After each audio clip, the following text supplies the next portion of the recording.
Have a nice day!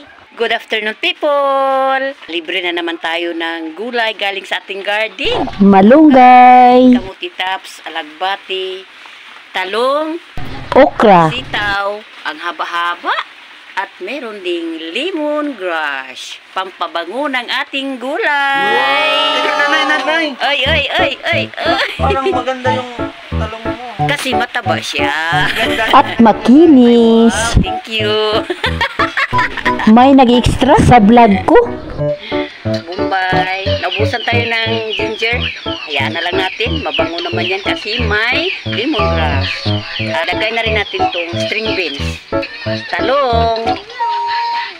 Okra. Yan. Antayin natin na medyo lumambot. Ilagay na rin natin yung Green leafy. wow, English yun ha. Naol. Hello ninay, masarap. Ilagay na natin ang piniritong isda. Sarap! Wow!